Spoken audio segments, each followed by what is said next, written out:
नमस्कार, सुबह की खबरों में स्वागत है आपका। महाराष्ट्र, दिल्ली के बाद कर्नाटक में सबसे ज़्यादा एक्टिव केस। ब्रिटेन में होने वाली G7 समिट में शामिल नहीं होंगे पीएम मोदी। कोरोना की वजह से लिया फैसला। हमास का इजराइल पर सबसे बड़ा धमाका, दागे 130 रॉकेट। भारतीय महिला की मौत। सोशल मीडिया पर मुकेश खन्ना के निधन की उड़ी अफवाह। खुद शक्तिमान बोले, मैं बिल्कुल ठीक हूँ। तो IPL में धोनी की टीम ने पोस्ट किया इमोशनल वीडियो। फैंस की आंखों में आए आंसू।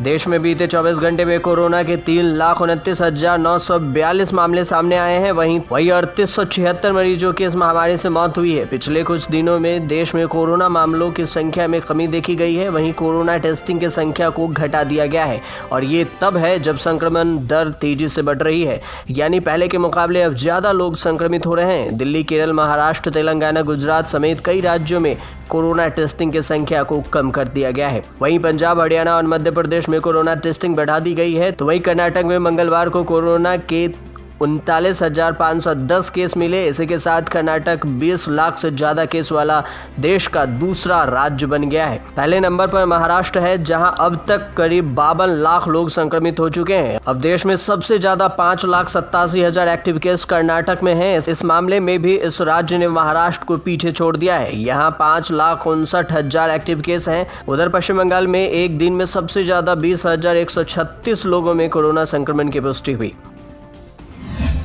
देश में बढ़ रहे कोरोना संक्रमण की वजह से प्रधानमंत्री नरेंद्र मोदी अगले महीने होने वाली G7 समिट में हिस्सा नहीं लेंगे।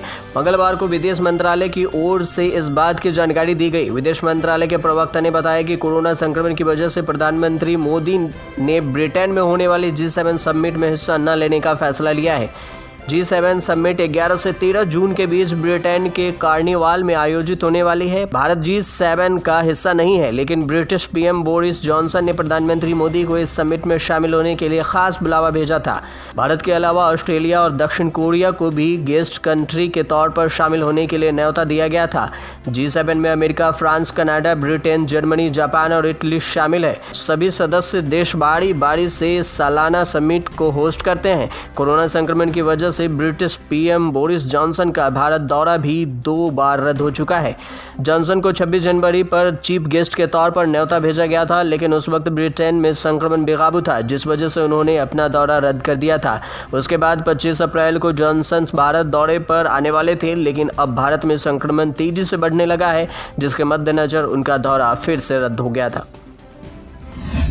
यरूशलेम स्थित अल अक्सा मस्जिद में फिलिस्तीनियों और इजरायली सुरक्षा बलों के बीच सोमवार को झड़प ने अब और हिंसक रूप ले लिया है। उस एक घटना के बाद फिर फिलिस्तीन और इजरायल के बीच आर पार की जंग देखने को मिल रही है। दोनों तरफ से रॉकेट दागे जा रहे हैं और कई लोग अपनी जान गंवा रहे हैं।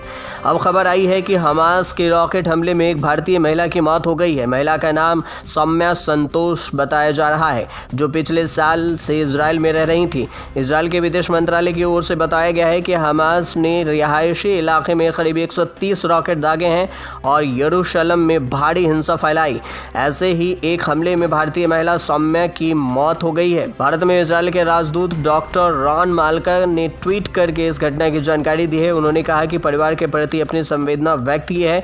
ट्वीट में लिखा गया है कि इजरायल की तरफ से मैं सौम्या संतोष के परिवार के प्रति संवेदना व्यक्त करता हूं।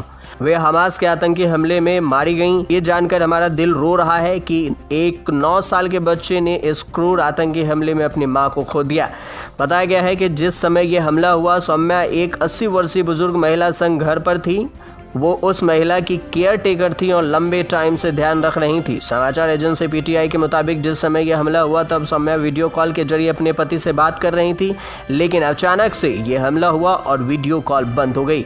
बता दें कि यरूशलेम स्थित अल अक्सा मस्जिद में फिलिस्तीनियों और इजरायल सुरक्षा बलों के बीच सोमवार को झड़प हुई थी।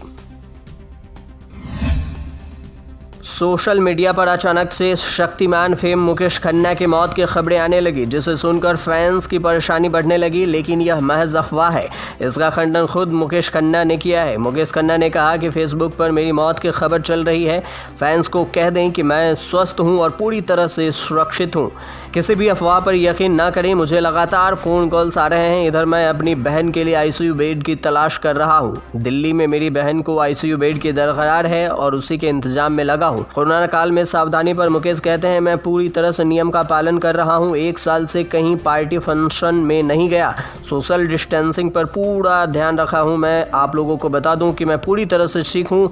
जब मेरे साथ आप लोगों की दुआएं हैं तो किसी का कौन बिगाड़ सकता है। मुझे बहुत से कॉल आ रहे हैं, इसलिए मुझे लगा कि दर्शकों को बता देना चाहिए कि मैं स्वस्थ हूँ और ठीक हूँ। आपका धन्यवाद। कोरोना के कहर के कारण इंडियन प्रीमियर लीग आईपीएल पर ब्रेक लग गया है। कई टीमों में कोरोना केस मिलने के बाद बीसीसीआई ने आईपीएल को टालने का फैसला लिया। महेंद्र सिंह धोनी के कप्तानी वाली चेन्नई सुपर किंग्स यानी सीएसके ने आईपीएल के इस सीजन में धमाकेदार वापसी की। उसने आईपीएल के चलने तक 7 मैच खेले और 5 मैच में जीत दर्ज की। सीएसके की टीम अंक तालिका में दूसरे नंबर पर है। इस बीच फ्रेंचाइजी ने फैंस के लिए एक इमोशनल वीडियो जारी किया है। सीएसके ने वीडियो के जरिए यह मैसेज दिया कि आईपीएल 14 जैसे ही दोबारा स्टार्ट होगा, टीम मजबूती के साथ वापसी करेगी ताकि वो टूर्नामेंट को उसी तरह से खत्म करे जैसे शुरू हुआ था। सीएसके का 5 मिनट का ये वीडियो क्लिप सोशल मीडिया पर वायरल हो रहा है। वीडियो की शुरुआत के कप्तान महेंद्र सिंह धोनी के साथ होती है। इसके बाद टीम के अलग अलग खिलाड़ियों को दिखाया गया है। वीडियो में सीएसके का ट्रेनिंग सेशन से लेकर खिलाड़ियों की मस्ती भी है। इस वीडियो को देखकर सीएसके के फैंस भावुक हो गए हैं।